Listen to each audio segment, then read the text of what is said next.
Simone Luce Ernestine Marie Bertin de Beauvoir, mais conhecida como Simone de Beauvoir, nasceu em 9 de janeiro de 1908 em Paris, na França, e faleceu aos 78 anos em 14 de abril de 1986. Foi uma filósofa, ativista, feminista, escritora e memorialista, considerada uma das maiores representantes do existencialismo na França. Foi criada em uma família abastada que perdeu grande parte de seus recursos financeiros após a Primeira Guerra Mundial. Seu pai, George, era advogado e sua mãe, Françoise, dedicava-se à administração da casa, da família e à educação das filhas, Simone e Hélène, irmã mais nova de Simone.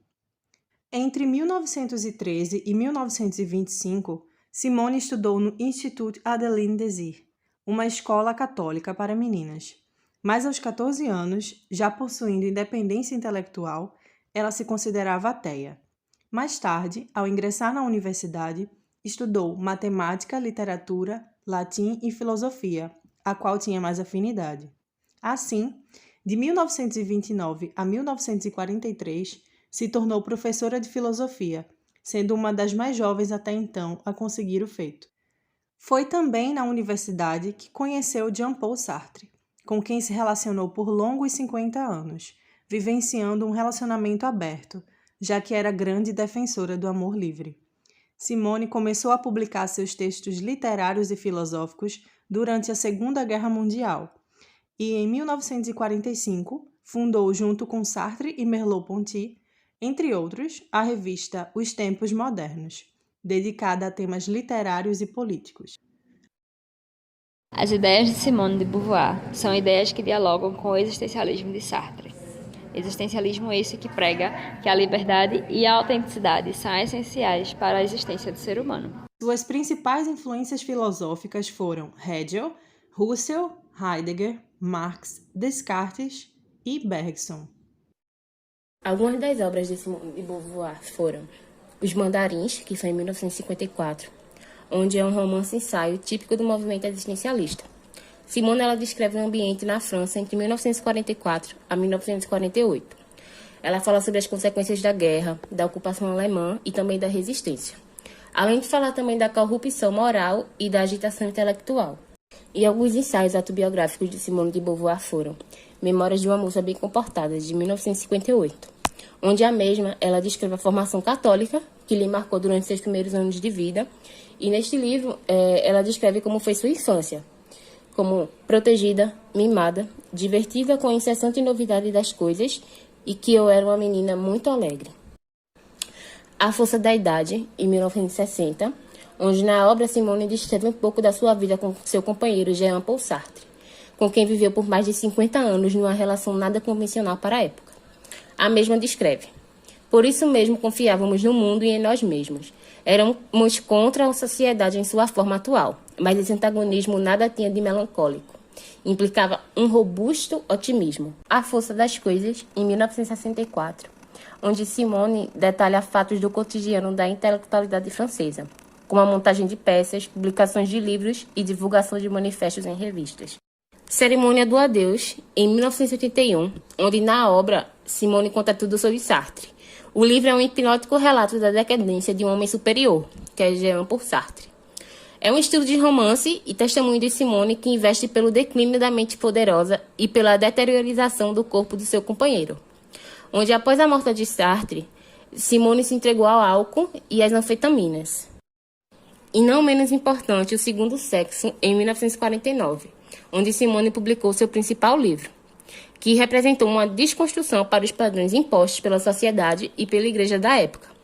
A obra ela alcançou repercussão internacional e serviu de referência para o movimento feminista mundial e marcou toda uma geração interessada, como a autora, na abolição das questões ligadas à opressão feminina e à busca da independência da mulher diante da sociedade. Essa obra é escrita em 2 volumes. O primeiro representa a parte filosófica do pensamento da autora, em que ela apresenta importantes reflexões sobre o existencialismo e o contexto social da época, que trata da maneira desigual os papéis do homem e da mulher.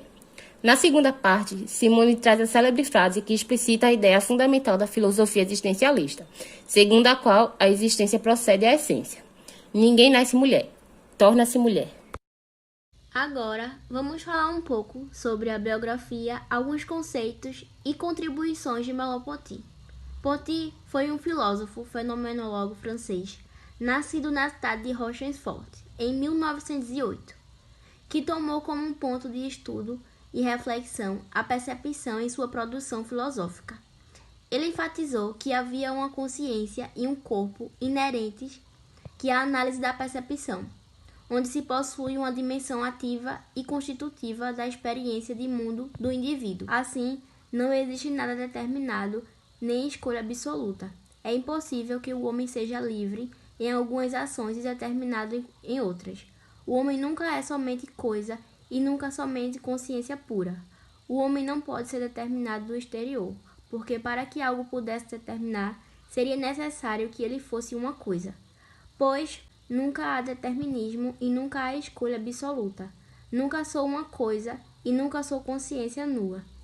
Para Ponty, o homem nasce aberto ao mundo, com um campo de possibilidades disponíveis, mas ao mesmo tempo ele é limitado por esse mesmo mundo.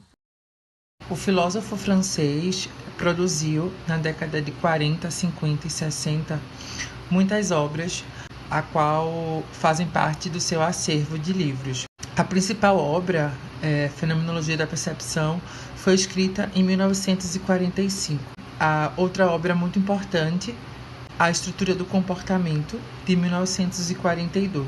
Para citar um pouco sobre a Fenomenologia da Percepção, a obra se dá junto com Sartre para balizar a fenomenologia francesa. Basicamente, Merleau-Ponty ele critica o naturalismo e também o intelectualismo da época, o intelectualismo vigente, fundamentando-se na ação humana.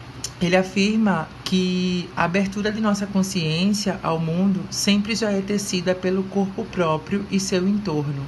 O que seria esse corpo próprio? Esse corpo próprio seria sua extensão meramente química, fisiológica, mas também esse corpo no lugar de experimentação, de vivência, de morada no mundo. Ele apoiou nas ciências experimentais da sua época, como também nos pensamentos antropológicos. A percepção vinha em primeiro lugar, a ciência em segunda ordem, visto que precisamos perceber para experimentar, para experienciar, influenciado pelo projeto de Edmund Husserl. Por fim, para a gente ter uma ideia desse livro, Ponty ele enfatiza que a percepção está enraizada no próprio corpo, um corpo que é meu, aquele que vivencio. Outras obras também presentes de Ponty, O Visível, o Invisível, de 2000, O Olho e o Espírito, de 1960, O Humanismo e o Terror, de 1947, A Prosa do Mundo, de 1969 e Signes, de 1942.